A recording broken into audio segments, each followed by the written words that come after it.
everyone.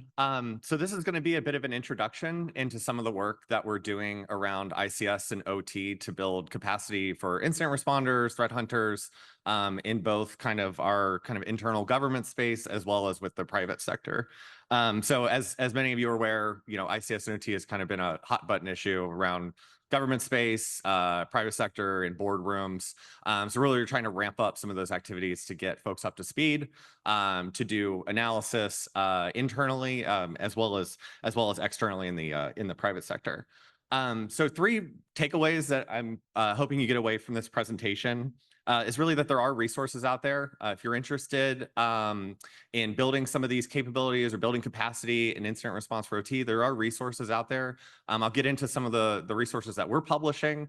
You're more than welcome to obviously pick up and use. Owner operators and IR hunt teams are using these capabilities like within our kind of US space, and it does work. We have gotten tremendous feedback from some of the threat hunt exercises that we've done with some of the capabilities that we're publishing, and it does work. It's something that you can pick up and use, and if you are interested, we're happy to talk after. And with that, I'll get into it. So just very quickly. So just a little introduction. Shaun Long, I'm the Deputy Chief for our Industrial Control Systems section at CISA. So I've been at CISA for about 3 years. I was previously at a consulting firm doing security resilience work for ICS and some of platform systems. And our current team's kind of scope is focused on CISA's OT test range, CELR, the Control Environment Lab resource, which I'll get into in a couple of slides, and a variety of open source tooling and projects, and general efforts to reduce risk for critical infrastructure. Sorry, I keep hitting the wrong button. So what did the ICS kind of IR problem set look like 10 years ago? So there's really a limited number of tools designed for the constraints present in ICS environments. 10 years ago, you're kind of looking at, like, from an open source perspective, Grass Marlin, some other tooling. Vendors were kind of just getting up and running in the space. The personnel expertise definitely existed. It was ad hoc, is really dependent on practical experience and deep understanding of the OT environments, really because the tool sets didn't exist. And the IT-OT integration, it existed, it did exist, but it's limited based on the commercial applications and networking components. And there's definitely limited cyber threat intelligence within the ICS space. So present day, I would say the problem set's completely shifted. We have a significant amount of tooling in the space, but really we have a significant shortfall in the number of analysts, the capacity to do incident response in OT. And it's really a rapidly expanding market from the standpoint that there's kind of OT risk aware owner operators, CEOs, company executives that are aware of the problem set and require resources to address it.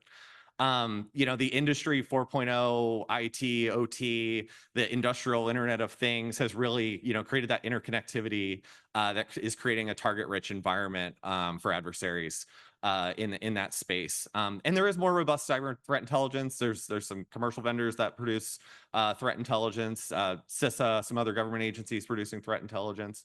So there is that ability to share some of that threat intelligence in the OT space.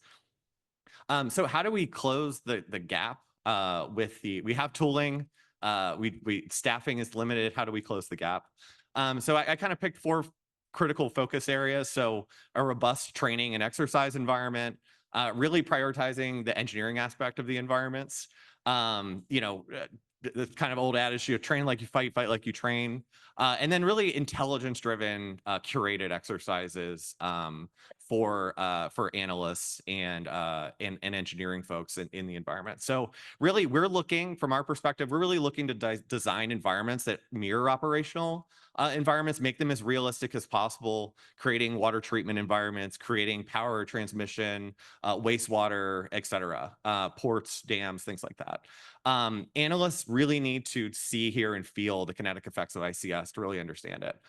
So we've found a lot of value in having the PLCs clicking, switching, having the equipment there for them to touch and feel to get a better understanding. So when they are on site with owner operators or engineering folks, like they kind of have that background information and knowledge to be knowledgeable in the area.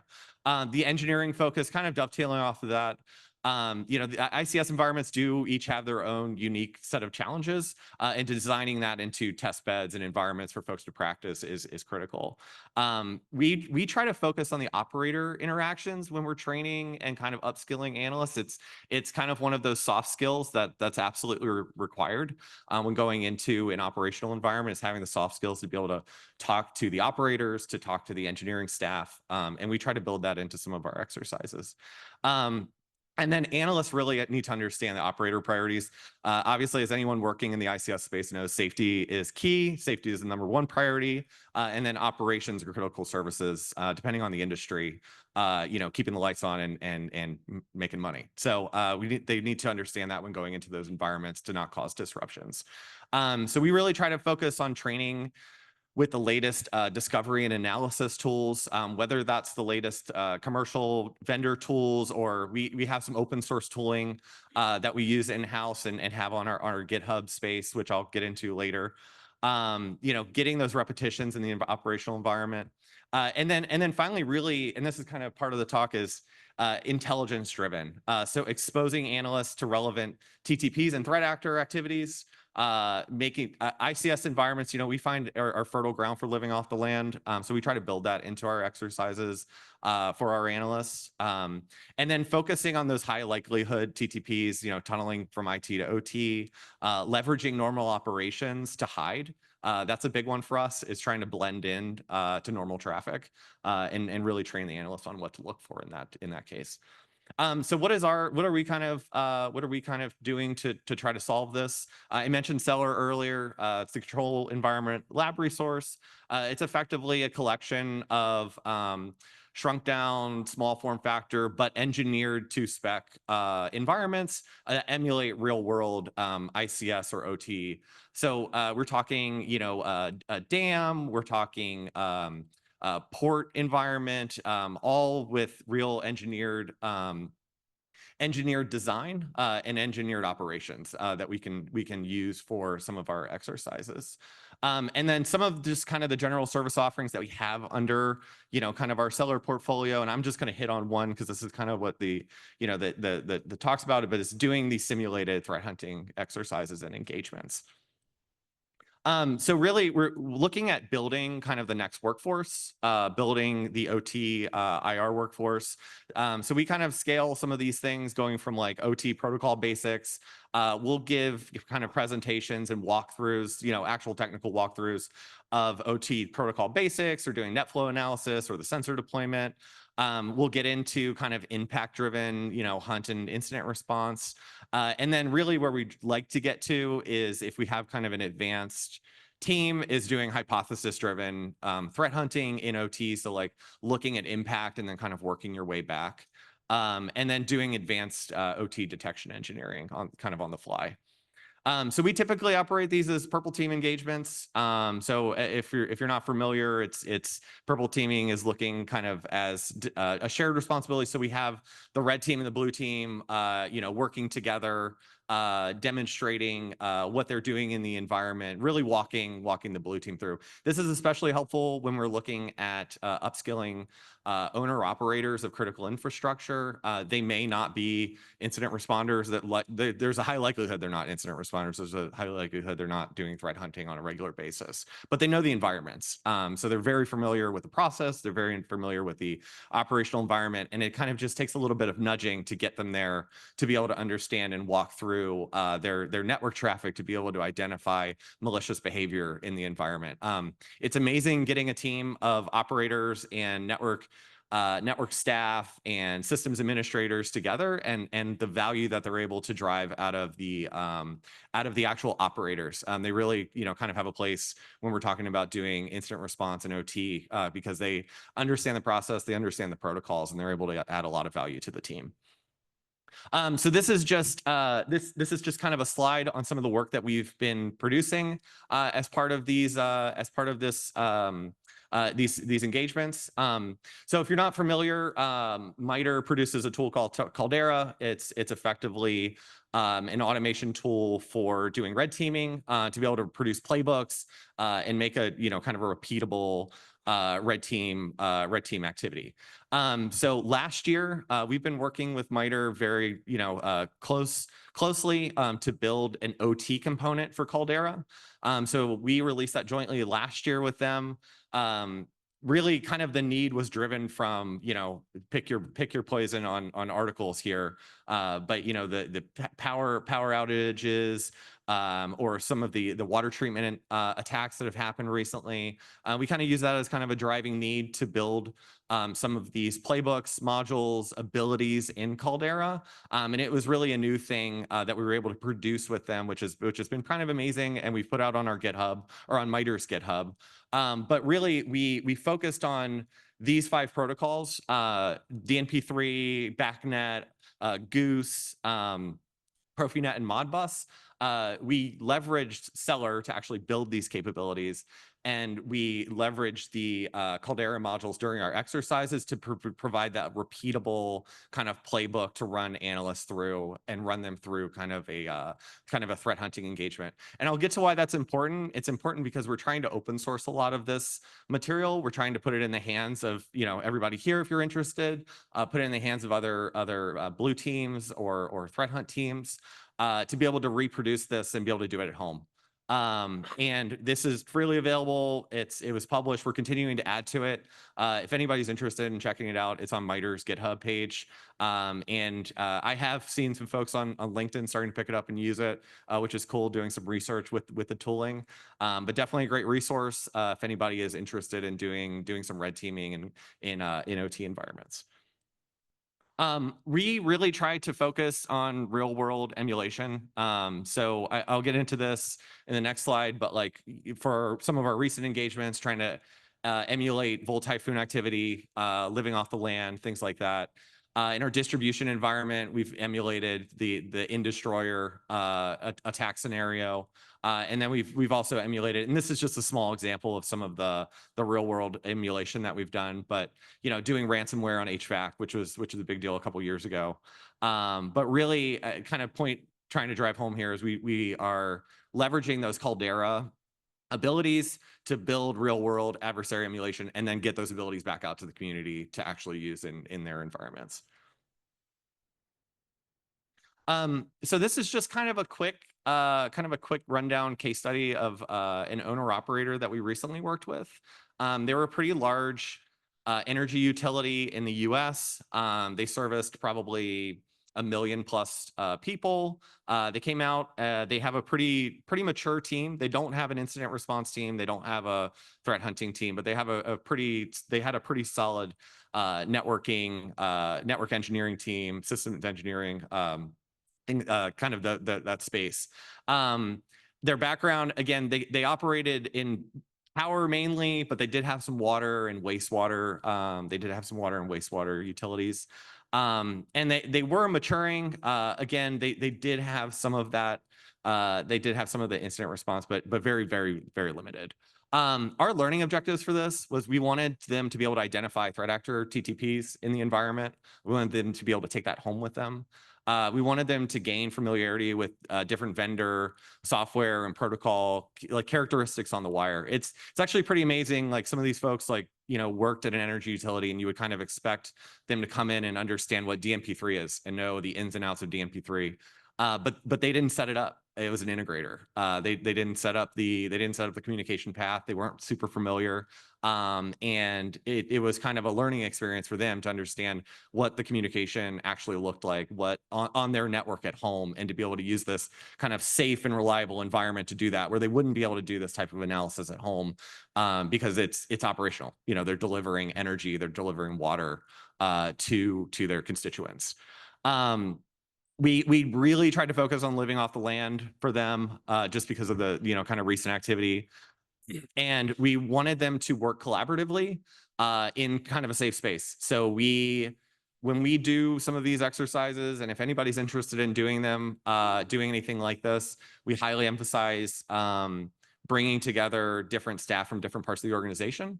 So bringing the operators of the environment, to the exercise with the systems engineers, with the network engineers, and kind of glue them together as a team. I think, again, anybody that's working in this space probably knows, like, a lot of times they don't talk. Surprise, surprise. They don't communicate, they don't talk with each other, and getting them in a room to kind of work through a problem set together is pretty amazing to see, and has been.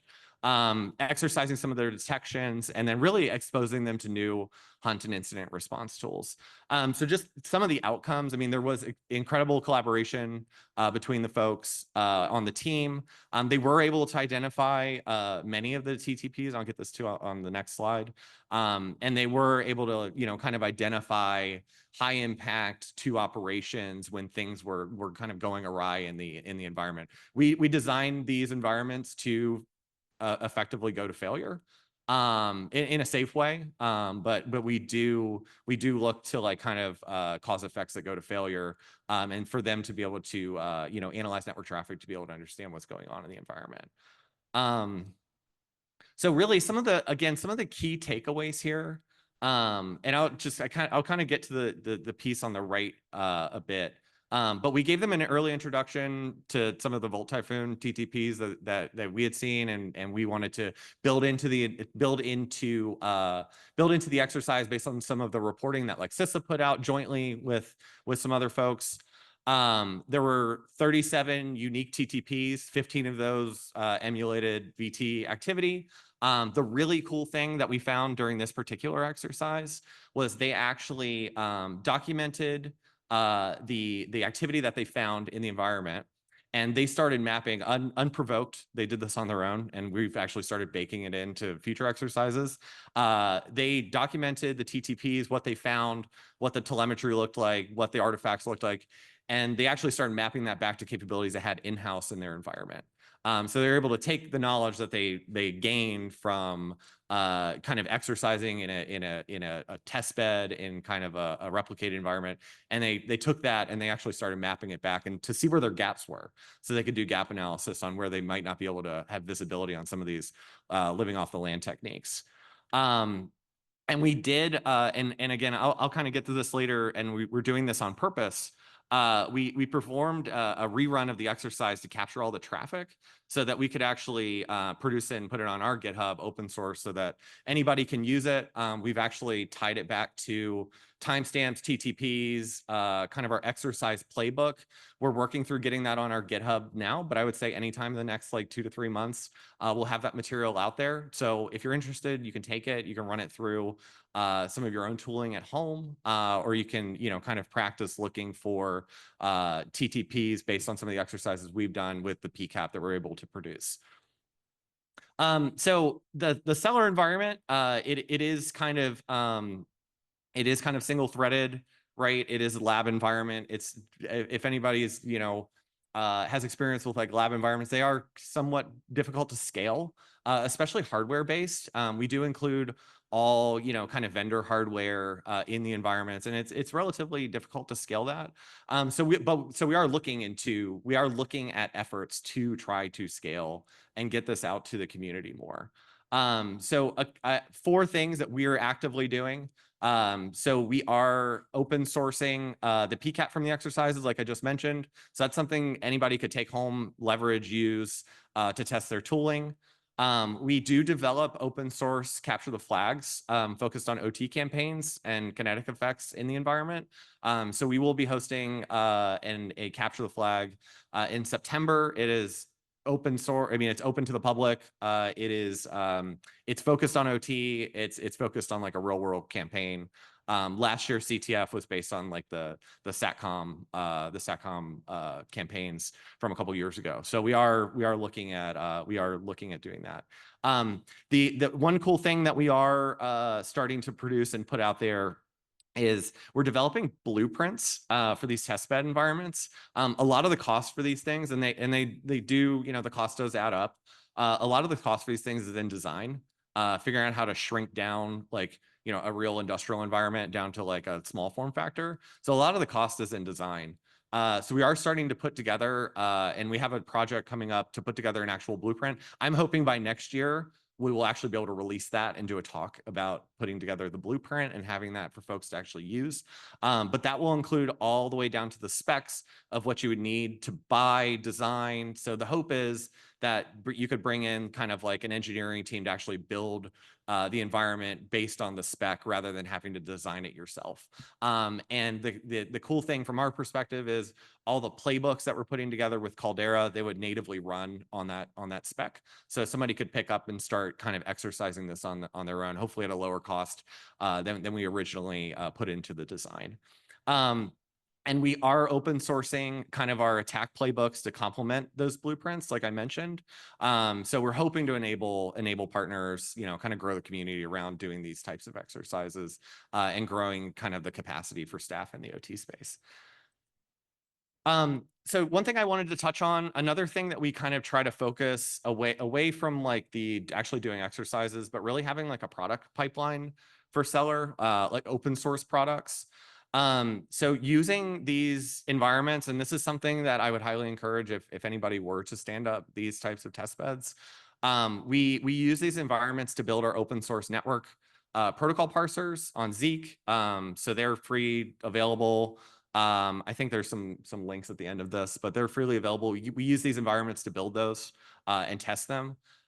We use it to test and build capabilities for our open source network analysis tool, Malcolm. If you're not familiar, I would highly encourage you to check that tool out. It's got 1,800 stars on GitHub, so that's pretty cool. There's a couple of other tools that we've built using it, and the tools and products that we're looking, to kind of produce. I've mentioned these, but the ICS PCAP, we're hoping to ramp that up. We have 5 that we're ready to release right now. We're working, getting it through a legal review, but like otherwise we're planning to release that on our GitHub, within the next couple months. So I will definitely be posting, from CISA's perspective, we'll be posting and getting that out there to the community if anybody's interested. Again, if anybody works in this space, you're probably familiar. It's very hard to get PCAP, relevant PCAP that has like actual attack traffic in it. And that's part of the reason why we're trying to release some of this material. We don't want to hoard it. We want to get it out to the community so folks can actually use it. And then I did want to highlight, we do have 2 open source releases that we released within the last couple of weeks. So Parsnip is something that was built using the CELR environment. It's basically a program developed to create an intermediary language for protocol parser development. Our intent here is to kind of try to work potentially with vendors. So when vendors are releasing, new products, maybe some of their older protocols that we don't have open source parsers for, it lowers the barrier for entry to create these protocol parsers. Right now, it's kind of, you have to have intimate knowledge of a language called the SPICY framework, which very few people do. And so we've tried to lower the barrier for entry for this by creating this tool set that folks could pick up and use a language that they actually, are familiar with or know. It doesn't take a completely new skill set to build something. And then Acid, which we may be looking at a name change at some point, but this is a very interesting, cool project that we released with MITRE literally last week. It is a collection of OT protocol indicators for behavioral detections.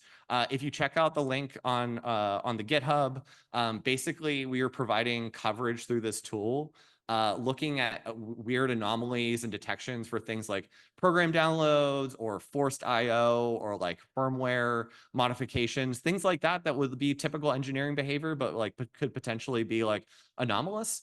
So right now we have coverage for DNP3, ENIP, and BACnet, and the plan is to expand that as we go. So if anybody's interested in contributing to that project, please reach out. It's really cool. We're very excited about releasing that we've been able to release that. But I think that is it. So again, kind of the main takeaways here. There are resources. There's resources we're putting out there. There's resources other companies and organizations are putting out there. So you're not alone trying to upskill and create capacity for OT and OT incident response and hunt. And if you have any questions, please feel free to reach out directly. We also have a group mailbox. It's CISA_CELR at dhs.cisa.gov. And I guess with that, I will leave a few minutes for questions if anybody has them. Thanks. Yeah. Thank you. Yes, thanks, Shaun, for the great presentation. We have a couple of extra minutes, so I think we can have questions. Yeah, please. Hello. Do you have any advice for people that will embark on this journey? Where in my company we're hopefully gonna do this pretty soon. So any challenges or things to avoid, things you would have done different, lessons learned? Yeah, there's quite a few challenges. I think one, obviously documenting everything you're putting together is probably the biggest thing, the biggest hurdle that we've run into over time. I mean, that's kind of a cliche thing, but I'd say documenting the process, ensuring that you have an engineered environment for analysts to use. We found that because we spend a lot of time and resources in putting like an actual engineered process together, it's higher fidelity for the owner operators that we're able to bring in and do exercises for. So spending the time to do that. And I would say if you do have like questions, reach out. I mean, we've worked through this, so we're happy to help. So if you do have any questions as you're walking through it, or just want to talk through anything, like just please feel free to reach out, and we can try to help. Well, hi. A couple of questions regarding telemetry. So are you planning to release like guidelines on what recommended telemetry is to be collected from that? And second, I've seen in one of the slides that you mentioned that the guys pulled up scheduled task or something like that in that blueprint you called. Mm-hmm. What is the current state like of telemetry in this? Because I know it's very hard to collect. So I want to know like the current state. What did you meet like people that are collecting telemetry, and to what level? And Yeah. is it only network as the host-based telemetry? So we're not planning to release any of the host-based because we primarily focus on network for these types of kind of OT exercises. But I'd say state, we have been able to collect and capture telemetry from probably the last 3 or 4 of our exercises, and that was a big push for us because we wanted to release it open source, and also be able to send it home with the folks that actually come out and do exercises. So I'd say we're in a pretty good state. We're just working through our legal department to actually release it, but we will have. The plan is to basically have the telemetry available, and like a basically full PCAP available for folks to use, and mapped to timelines of the attack that we're actually running. So you can actually walk through the tooling and kind of do analysis. Good. Yeah. Yeah.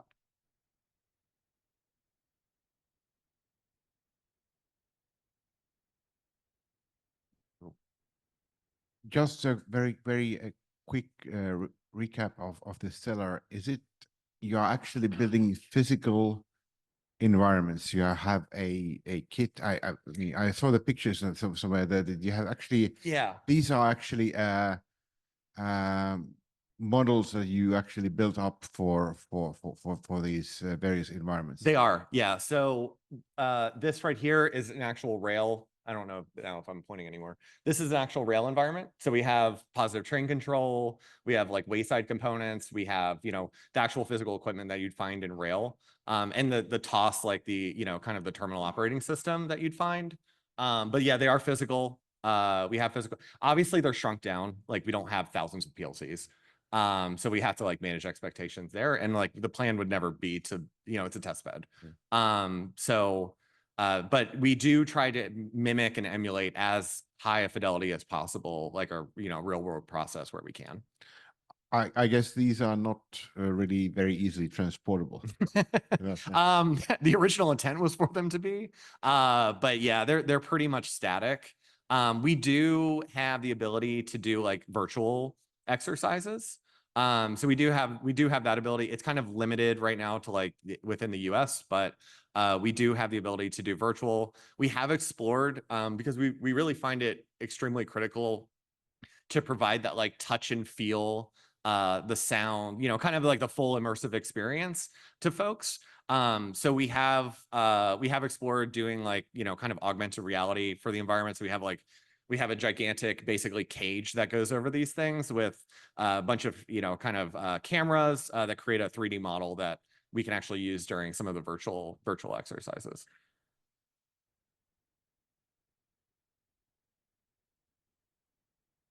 Okay. So it seems that we have no more questions. So thank you once again for the Yeah. great presentation. Let's give a round of applause. Thank you, everyone. Thanks.